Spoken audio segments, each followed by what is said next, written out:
Hello and welcome, members of the Wandaverse. I'm Hannah, and you're listening to episode 22 of Into the Wandaverse, your one and only source into all things Scarlet Witch and friends. I'm here with producer Nick, and let's get right into it. I just want to start by saying this week will not be the interview with John Higgins. That is in our back pockets for later. Just needs some further editing. So hold on to your hats for that one. It is coming, but just not yet. We are going to stay on the topic mainly in this episode of the Scarlet Witch in a 90s comic, the one right before the solo run in 1994. We're going to stay exploring the 90s for a little while. I'm going to make Nick watch the Iron Man cartoon. He's going to love it.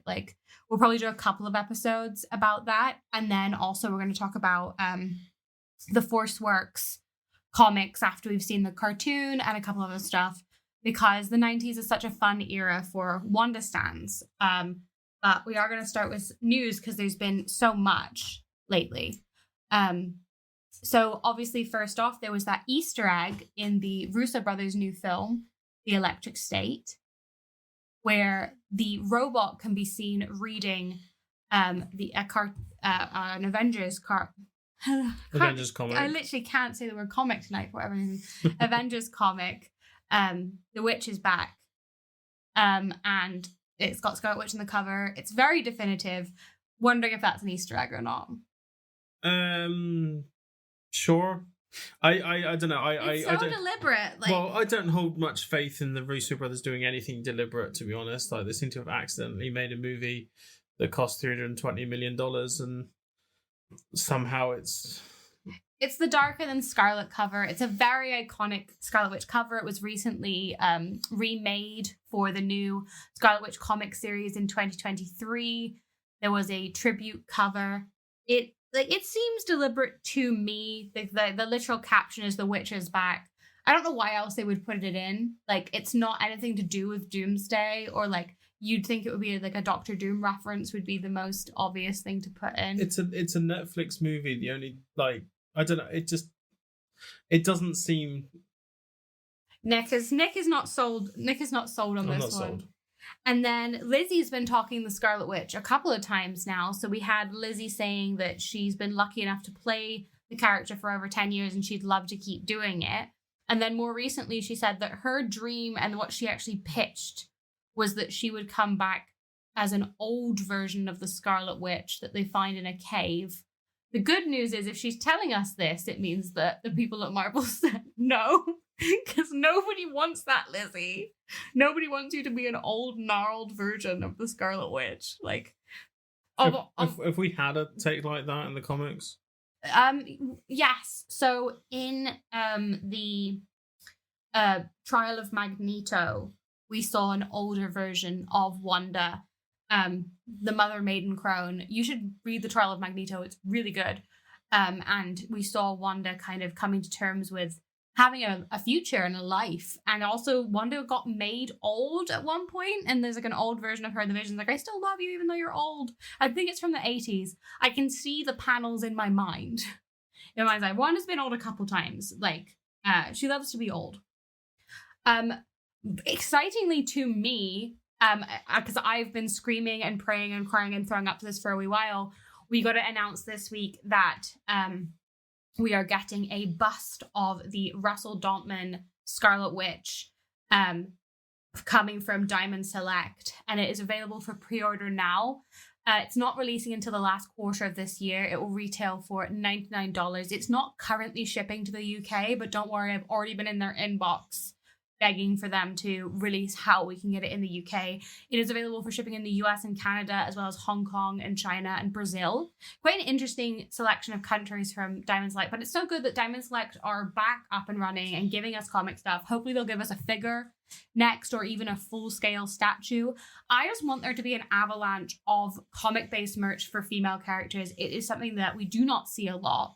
We get a lot of merch that is printing the Hulk or Spider-Man or Thor, but we need to be giving the women their space. What happened to Diamond Select Toys? You said they're back. Did they disappear?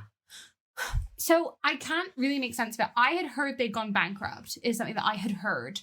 And a couple of my friends said, didn't they go bankrupt? But maybe they got bought out at the last second. I don't want to say for certain, because I'm not sure, but that is what I had heard, is that they were a defunct toy company.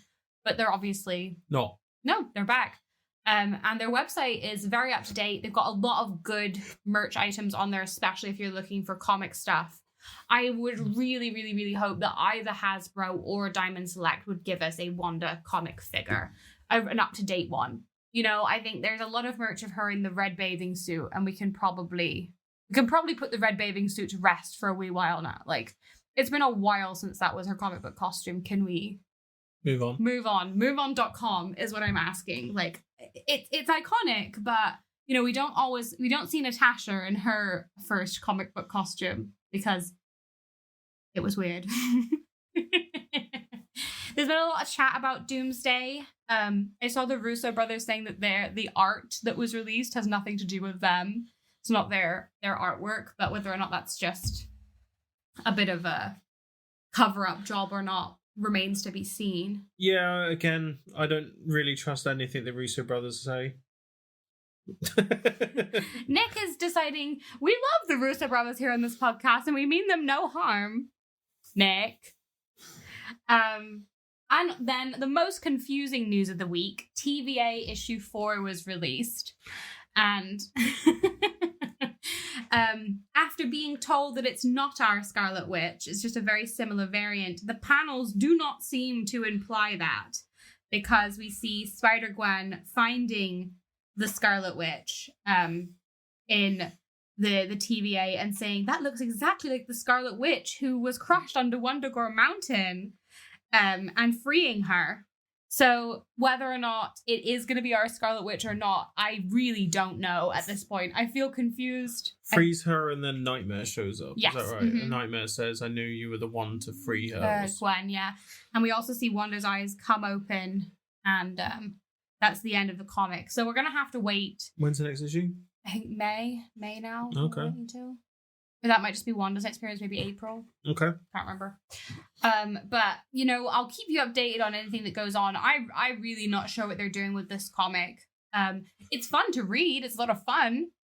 And I can cope if it's not comic canon, but it seems like an odd choice because obviously comic Wanda looks so different to MCU Wanda to include her if it's not an MCU tie-in. Yeah. Do you know what I mean? Like, I'm just not sure where we're going with all this. But yeah, and then Nick is going to talk about some news from his life. So I asked for some Wonder Watch. Yep. Okay. Hang on. Wonder Watch. So blew out the mic there as per. Yeah, that's what Wonder Watch is. It's me blowing out the mic. So very recently went to London, and you know, as you do, and went around to this area called Fitzrovia, which is kind of full of like independent shops and restaurants and what have you. And we saw a place to go for lunch, a place called Ugly Dumpling in Fitzrovia. Now, I've got to shout them out because inside you go in there and they have these little coasters and they're little dumpling outlines on there. They give you a load of pens and then you basically make your own version of the dumpling. And I asked if I could take one particular one off the wall. So, Hannah, here you are. Here is the... Oh my god, it's Wanda! That's a Wanda dumpling. That's really good. I think this is her WandaVision costume or Multiverse of Madness. It could be either. It's a very detailed dumpling that someone's drawn here. It's very, very good, it's so cute. So I had to, like I said, I had to replace it. So there's a terrible one in its place. But it means that you've got a couple of another piece of fan art. You got a piece of fan art, a bit of more unique fan art. Yeah, that one. It's so cool. We do have to shout out Ugly Dumplings. So if you're able to do a TikTok or an Instagram post shouting them out with the coaster, that was the conditions of me taking it off the wall. Absolutely, I can definitely. The food was really great. They do basically classic dumplings, but we had like cheeseburger dumpling, there was a mushroom stroganoff one, curry one. So it wasn't like it was very much kind of a round the world themed dumpling moment. No, well they did like classic dumplings, but then they do like special kind of like weird flavors. They're really, really nice. Really good food. So yeah, Ugly Dumpling in Fitzrovia in London. Well, thank you very much, Ugly Dumpling. You are now a part of the Wandaverse, not just on the podcast, but also my collection, the Wandaverse. It's also, I do have to say, so we were wondering, there are a set of acrylic stands that are for roleplay, like live action roleplay, and people were wondering if when the box comes, it is a surprise box or if it is just or it's got all of them. All 10 figures are included, so don't worry, you absolutely will get Wanda if you order it. It's not a mystery box. Go ahead and order. It's all fine. I've got her. She is gorgeous. It is the Russell Dontman design. So if you're looking for a little piece of merch, it's pretty cheap. I think I paid $9.99 and I got 10 acrylic standees. I'm posting a full review over on my TikTok, but just in case anybody was wondering, because I did see people being like, it's a surprise. It isn't. They were all in there, except for some reason I got 2 Hawkeyes and no Monica Rambeau. Oh, no. Yeah, I got 2 Hawkeyes. They sent you 2 Clints. They did send me 2 Clints. They were like, you need more Clint in your life. They really did say that. Everybody needs more Clint. Here's more Clint. Also, we got an announcement of a new Agatha book, which is... It's the news that you just remembered. Yeah, I did just remember that. I mean, we're still kind of in the news segment. This is a casual episode. Everybody chill. Everybody be chill. So it went up for pre-order on Amazon. It's a grimoire of Agatha Harkness, A Magical History and Spellbook by Agatha Harkness. So I'm not sure if this is MCU based or comic yet, but it is available for pre-order on Amazon. We haven't got a cover yet, so we're not entirely sure what's going to be in there. But I think it's a really fun concept if it's going to be an MCU tie-in. It says, explore the magic of Marvel with a personal grimoire of Agatha Harkness. Agatha Harkness shares her spellbook, compiled over decades, to take readers on a journey through the supernatural world of Marvel, featuring history, spells, potions, and more. Narrated by the witch herself, Agatha has created this grimoire to teach budding witches how to harness their gifts. But as readers progress, Agatha's words of wisdom continue down a darker path, with excerpts from other magical books, including The Darkhold, and notes from other magically powered characters like Doctor Strange and the Scarlet Witch. This book is a unique foray into the mystical mind of Agatha Harkness and an exploration of Marvel magic. So I'm not sure if we're going to get comic excerpts or what we're going to get in there. It does say that it's 160 pages, so we shall have to see what that's all about. I'm looking forward to getting a cover and getting to know a little bit more about what that's going to be. Now, this week we're going to be talking about a comic from 1993 that predated the 1994 solo run. This is the debut of the costume that was in the solo run. It was under the Marvel Comics Presents banner, and it is a Midnight Suns issue. It was this weird flip comic. I have it at home. So it flips over. So half of it is Scarlet Witch and half of it is Ghost Rider. I love it a lot. The cover is shiny, which I'm always a fan of. And we're going to get into that. But first... Okay, so this is our very first sponsor of the podcast, and it is Bai. If you follow me on TikTok, you've probably seen me open packages from Bai before.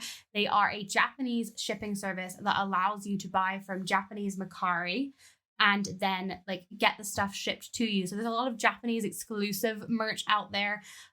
Also more accessible of some of the merch that is rarer and more expensive in the UK, like Cos Babies and acrylic standees. And also Japan has stuff like the WandaVision pamphlet. So when movies or series are released over in Japan, they put out a picture pamphlet that contains exclusive photos. They're super gorgeous. It's not just Scarlet Witch merch on there either. You've got Godzilla, you've got obviously all Marvel merch, but if you're a fan of anime, they've got a bunch of exclusive anime merch in there. It's just kind of like buying from Vinted or eBay, only you're buying straight from Japan. You can then bundle items together. So I usually buy a couple of different things and then I select it all to be shipped at once so that I get the box, and it's kind of like a mystery box of different Scarlet Witch stuff. If you would like to buy from Bai and get 10% off, you can use my link, which is either in my bio or it's also in the description of this episode. So go ahead and buy yourself some merch and tag me in your hauls. I want to see what you've got going on. But back to Marvel Comics Presents Scarlet Witch. Yep, like I said, it's a double-sided comic, which is interesting. It flips over. though the stories are not really interconnected. I guess it was just kind of a 2-for-1 deal. I think this used to come in one of those magazine sets, where you'd get more than one comic tied together. This is the debut of this outfit for the Scarlet Witch. This outfit did not contain her iconic tiara, which is one of the controversial things about it, and it features the short pixie cut. It opens actually with Wanda showing off this new outfit to Janet Van Dyne, which is funny because there's a couple of different times where Wanda will show Janet her outfit, and Janet usually has a lot to say about her outfits. In this case, Janet says it leaves left the imagination, and she doesn't hate it, but she doesn't love it. No, she's a bit mean. Yeah, but it's kind of Janet every time. It's not as bad as the time that Janet is like, your boots are super ugly, which is something she does say to Wanda about one of her other outfits. As they're discussing Wanda's outfit, Wanda gets sucked into the computer screen, I guess is the best way of putting it. TV. There's TV screens around these panels, aren't there? Yeah, I think they're supposed to be kind of some smoke computer. Kind of comes out, and then she kind of just disappears into the smoke. And she's getting pulled in by tentacles, very anime style. I mean, well, yeah, the intimacy of the thing's caress is appalling. That it snakes over her body, probing her very being. Nausea squirms in her throat, and yet she still descends. It's very horror imagery, very kind of Lawnmower Man. Yeah, this is giving off Lawnmower Man, if anybody knows that reference. It's early internet as well. Yeah, it's cyber horror because the villain here is Pixel. He welcomes her to the cess, is what he calls it. And he says he's the son of Lilith. And Wanda's just like, oh, okay. Right. You got any context for Lilith, quickly? No? I literally am drawing a blank on Marvel Lilith. I can only think of Lilith from, the Bible. Or, Supernatural. You carry on. I'll see if I can hunt her down. No, she's a demon. Lilith is a demon from hell. Yeah, so the first version apparently is the daughter of Dracula, and then the second version is a demon. Yeah, I think we're dealing with demon Lilith. Mother of all demons. Her first appearance was in '92, so she's fairly. Well, that's new. why I don't really think of her as a classic. I guess she must have appeared the year before. Again, because this is 1993. Yeah. Yeah, I was feeling really dumb because Lilith in Supernatural and Lilith from the Bible are quite iconic, but I honestly hadn't really thought a lot about. He says, basically, this is the information age where the lost files and errors and carelessly thrown out trash are waiting for purpose. And he's dragged her in because he wants her probability-wielding hex power to spread this contagion of, junk files further. He wants to create chaos and strife, as many villains do, and she's like, not while I breathe, fiend, which is very old style Wanda. It's funny to see this version of Wanda when the year later they have a very specific idea for identity for her. This Wanda feels very much grounded instead in the 70s and 80s rather than where she's going. This is still very much age-old Avenger here. He's like, the decision is not yours, mutant. Fool, your abilities are useless without me. I am the interface here. And she's like, oh. And then, as usual, the Scarlet Witch is like, remember what Cap showed you? She's going to physically fight him.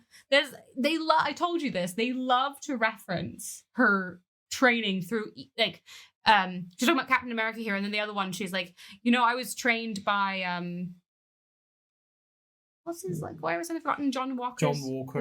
John Walker's name. What's his? U.S. agent. U.S. agent. They love her to be trained by a Captain America adjacent person. And he's like, that approach is equally futile. I shall simply delete the protective shield that you've made yourself. And she's like, you underestimate me, demon. And there's a great shot of her butt, but it looks very flat here. Wanda does not have a BBL in this particular comic. And she's like, do you have an appetite for this? And punches him basically. And he's like, perhaps I've underestimated you. That crone Harkness would be more to my taste. leave her be, monster. She has no part in this. See, Agatha and Wanda are so closely tied together at this point. It's kind of crazy to me how Agatha's become a part almost of Wanda's rogue gallery in modern comics, because back here, like, she's like, you're not going to touch my Auntie Agatha. Like, let's go is kind of her motive here. And then they continue to fight. And he's like, you can't, I'm intangible, essentially, is his argument. And the two of them continue to fight, but Wanda pretends to, like, evaporate. And she's able to send him, essentially, to hell, is the sort of outcome. It ends very suddenly. This is only a 9-page comic. The Ghost Rider story that's on the flip side is much longer. And I literally went to, like, I read this story first, and then I went to read the Ghost Rider story, and it's not relevant at all. So this was issue number 143. Mm-hmm. Now, in the 2015 collected edition, mm-hmm. they have issue 144. What's in there? So you've not read this? No, I didn't. Okay, so I was under the assumption that this is you have read this. I just thought the story ended there. No, it didn't. I've never found this, because I read this in the paper copy. Yeah. I have a physical comic. You have issue 143. Yeah. Issue 144 is like the next kind of part, which has, and I'm assuming these issues have like 5, they have, by the sounds of it, they have 5 different or 4 different stories within them that kind of aren't interconnected, but they kind of carry on through. Oh, you're going to do a big reveal to me. I just thought it ended there. I was like, what an odd place to end. I know. Like, what an odd place to end. So I know something that you don't. Literally, I've had that comic for a couple years now. Thought it was a really bizarre place to end it. So I did a bit of research on this because, like, I wanted to know who wrote it, because obviously we're trying to find out who did what and see if we can get hold of them. Yeah. Now, I looked up the 2015 collected edition on this website called comics.org, which has a really, really great breakdown of what all these stories are called. Now, the first story was called Digital Terror Part 1. Okay. Now, I think there might be other stories within that are called Digital Terror. For other things. Now, the second part, this second issue, in issue 144, which it was in late December. So early December 93 was the one we've just read. This is late December 93, which is Algorithm of Life Part 2, Technophobia. Still written by the same people, art by the same people, all that jazz. Now, it features Pixel being attacked by the devil, yes, or a version of the devil, and kind of is like fighting against him, and all like these like spirits kind of like attacking him, and he's like pleading for help from Wanda, and he's like, well, you just don't do anything, they're studying us, don't worry about it. But he just keeps attacking them because he's a bit of an arrogant tool. And then all of a sudden they kind of get almost like brain visioned by this guy called Ars Magna, who is I am the great art of Raymond Lull, the 13th century alchemist philosopher, the Magus, the heretic. It's got the really cool kind of like medievally like tarot art, I guess is the right way to put it. And he's basically saying about how the fact that he went down to hell and he was, condemned to death. Is he naked there? No. There, maybe. And what's the butts in this? Yeah, and he's kind of like trapped here in this kind of like in this realm. Yeah. And he wants to use Pixel and Wanda to try and get back. And so Wanda kind of fights back, does her thing. She says to Pixel, we can work together. You are the interface. Take my power. They kind of fight back, break free. They escape. And Pixel is kind of linked to Wanda. He can't kind of let go of Wanda because he's like part of the mainframe, as it were. And she escapes out of the computer frame, and she's like, I've lost Pixel. Anyway. And then she gets out and into some random teenage boy's bedroom. who basically gives her a card. She gives him a card and basically says, replace your equipment. Here's a card. Here's the card for the Avengers, and play nice video games. Basically, that's the end of that story. So it was a two-parter. So it is weird. Like I thought it was weird when you said, "Oh, it's only eight pages." I thought, "Oh, maybe." But then the 2015 collected edition, it contains 144, which has the sequel story. It's funny because when I am scrolling, I reread this. I have it physically, and I physically read it, and then I got it up on Marvel Unlimited. And usually when Marvel Unlimited finishes the bit you want to read, it offers you the next part. But if you go on, it just wants you to read the Ghost Rider bit next rather than... Let's have a look. So that's the cover page. Oh, there it is. And then it is there. For cripe's sake. Well, I'm just dumb. Hannah's being called out. I am being called out. I looked into it and I didn't think to read the next issue. That's because I've never read a comic in my life. I don't know how comics works very clearly. I mean, it's a very fun kind of like episodic. I mean, I still don't know how she actually defeated that. I don't really know how she got out of that from the comic itself. We'll try and find a physical copy of it. And I know I have to buy the next issue afterwards because I have obviously the one. Yeah, you thought you were.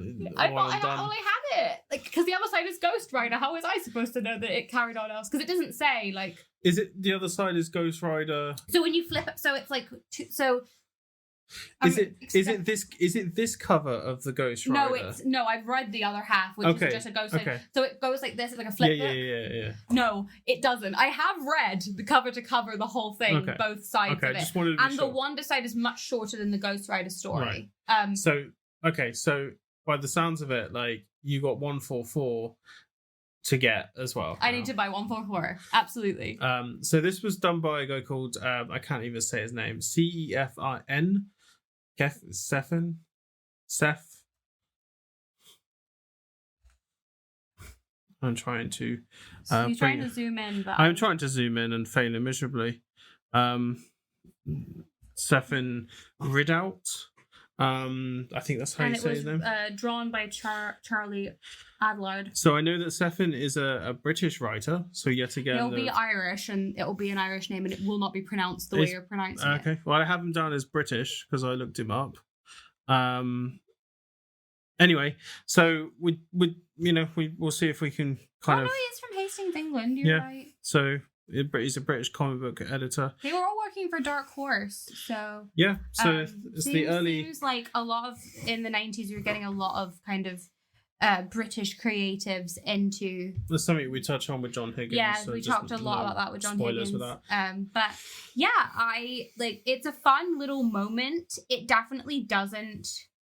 I mean, I guess it's Wanda out on her own again, but she is talking to Janet. I think that this Wanda is not that comparable to the one you see in the 1994 run. It's not really giving the same energy to me. Maybe it is to you. I think the thing that, again, no spoilers, but it just seems very much like these are sporadic stories that have no interlink in the 90s, and something that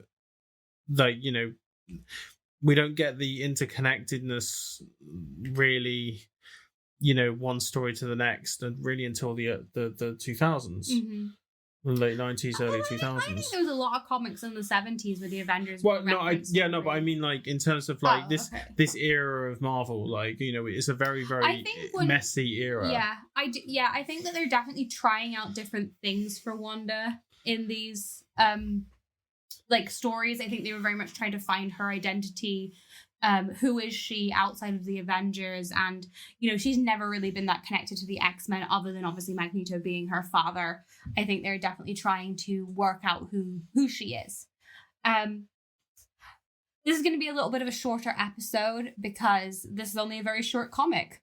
So we don't have a bunch to say on it. I mean, it's longer than you thought it was. It is longer than I thought. I didn't think it was only 9 pages. You got to see me get schooled on the Scarlet Witch. I don't know if I should even release this episode. I feel like it messes with my street cred. No, we'll tell you what we'll do. We'll release the first part as usual, and then the second half where I reveal it to you, we'll just release it as a blooper at the end. We'll do the credits. Honestly, now I need to go track down that comic and buy it. Like, I feel like I'm missing something from my collection now. I thought I had most of the Scarlet Witch solo 90s stuff. But obviously, I'm missing an issue. This is what a producer Nick is. Yeah, for. You're producing for me. My research team is just Nick and me in a room, mostly on our phones. So we're going to keep exploring the 90s as we go along. I'm going to get Nick to watch the animated Iron Man series. He's so looking forward to it. He can't wait. Well, I grew up on the 90s Spider-Man series, show run by John Semper, and I love that series so much. I have a limited edition DVD box set of it, which is like one of 5,000 copies they released in this amazing like cardboard book type thing. I don't think they did the same treatment to the Fantastic Four, Iron Man, or the Incredible Hulk cartoons of the 90s either. So the Spider-Man one is the one that I know is the more highly regarded one. In terms of the other 90s cartoons, I know the Iron Man one is the one that's kind of it's a thing. It's a thing. It definitely exists. There's a lot of funny memes in it to me. But I'm the only one quoting them because I'm the only person that's seen it. Precious pumpkin. Soon to be me, yeah. So I think it's only 2 seasons. It's 2 seasons, and Wanda's not super in the second season, but there's a complete creative difference between the 2 seasons. Okay. They could not be more different shows, really. Okay. I will get my way through the series, and then we can. We're also going to be exploring the ForceWorks comic that came from that series, where Wanda is the leader of the ForceWorks comic, and then we'll work our way up through the 90s and to Avengers United They Stand, the other cartoon that came around. It was 2001, but it was... So we're kind of in 90s mode. We're doing 90s mode. We're both 90s babies. Yes. And I'm turning 30 this year. So I feel like a bit of nostalgia for... Are your stupid friends having stupid children? Yeah, my stupid friends are having... Stupid fucking ugly boring children. Yeah, no, I... Hopefully not by the time this episode is released, but like... Unless you have something to tell me. But Nick's having a baby, just him. But yeah, thank you so much for tuning in with us. We'll be back next week, and the John Higgins interview is very much coming. We've got a bunch of very exciting interviews coming up. If you can't wait to see more from me, you can go onto my TikTok, Into the Wandaverse, my Instagram, The Wandaverse, same with the Bird app and Threads. And you can find me. I've done some synergy recently. Oh. So I've launched a new Instagram to go along with my TikTok under the Film Nick, which is also what my letterboxd handle is. And you can find me on Blue Sky at Nick S. Chandler. I haven't yet done a Blue Sky for the Film Nick yet. I don't know if I will, but on TikTok, on Instagram, if you want to find me talk about film stuff, it is the Film Nick.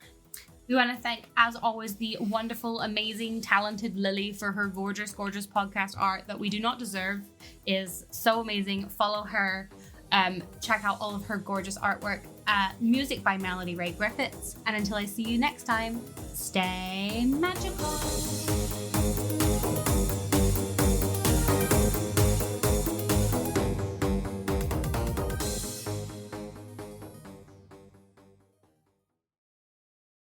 I can't believe I schooled you. I can't believe it either.